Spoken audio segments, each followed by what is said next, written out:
Hello, and welcome to this episode of my Type 35 build.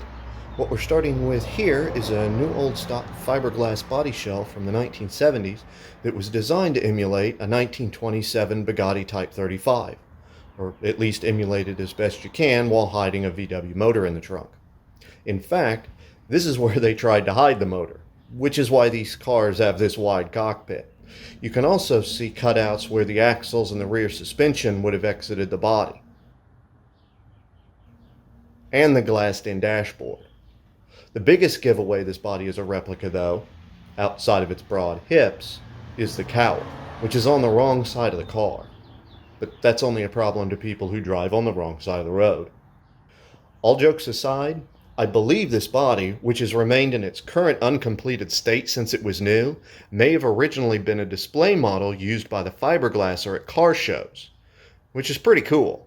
There's just a lot of little quirks that when you add them all up are like a treasure map of the body's past. Like, if you look up close, you can see where the steering column would have passed through the body. It's cut elliptically instead of in an oval shape, how a hobbyist would have cut it out.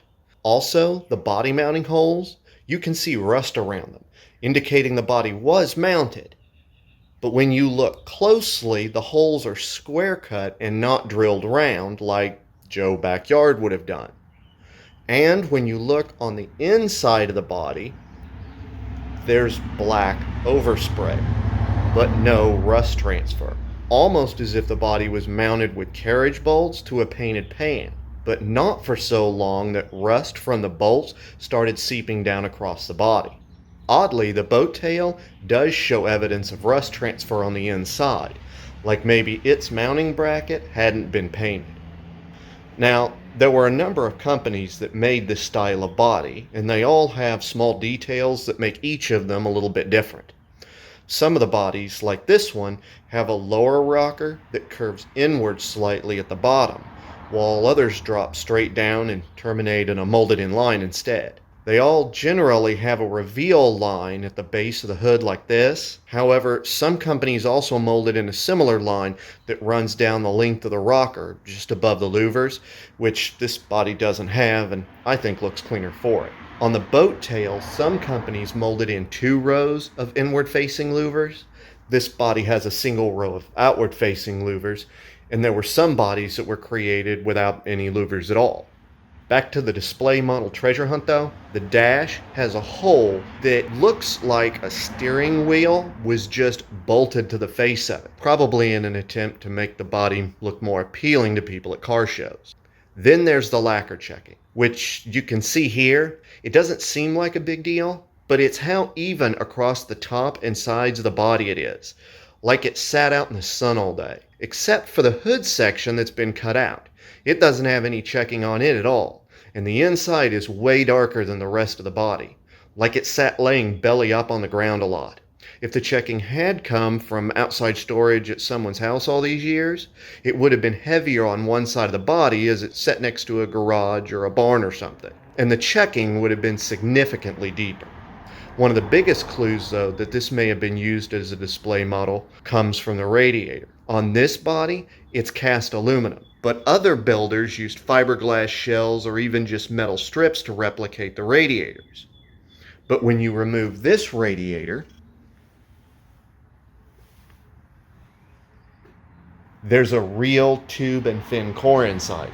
But the core tubes that the coolant runs through are running horizontal instead of being honeycomb shaped. And that's because when you turn the radiator around, the core has been attached to the shell with chopped strand fiberglass. Now, if a regular guy would have attached the core to the shell, it would have been with construction adhesive or something similar. Being attached with fiberglass says that this was done by the company that made the body. And they only would have done that if they wanted a more finished product to display at car shows.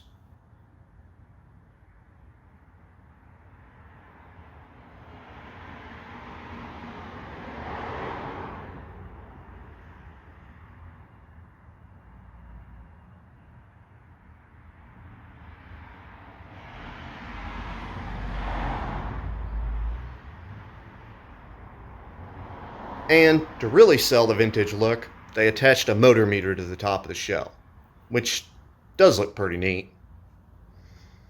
Probably the oddest thing about this particular body, though, is under the hood. First, it appears the hood may have been molded separately from the body rather than being cut out from it like one would assume. If you look down the length of the hood, the cut line on the body side runs pretty straight and true. But the cut line on the hood section, it doesn't match. It waves back and forth pretty unevenly. It wouldn't be uncommon for the hood to be molded separately because these bodies all came with a molded in jamb on the passenger side to provide a more finished look when the hood is open. But that's when things start to get really weird. Even before the hood is open, you can see something is amiss, as the hood doesn't quite fit flush with the scuttle. Get over to the other side of the body, and when you open the hood on the passenger's side, this body doesn't even have a jamb. It was just cut raw and left that way. And when you look up close, there are some reinforcement layers of fiberglass on the firewall corner. And you can even see how the fibers in the glass strand mat are laid in random directions rather than uniformly like they are with woven fiberglass fabric. But what you don't see are any cut lines in the firewall itself. So the hood opening in the body was cut. Then the firewall was installed, and neither of those allowed for a jamb of any kind, which is really unusual for a body like this.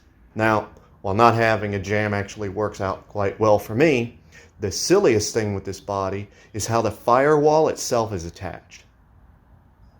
It's glassed into the body on the passenger side, but not on the driver's side at all. There's just a big old gap between the scuttle and the firewall. So you've got a grill that lets in air, a hood that lets in water, and a firewall that blocks neither. The cherry topping off the whole mystery? Someone taped the bottom of the firewall up. No idea why, but there it is nonetheless. I'm thinking this body was built on a Friday.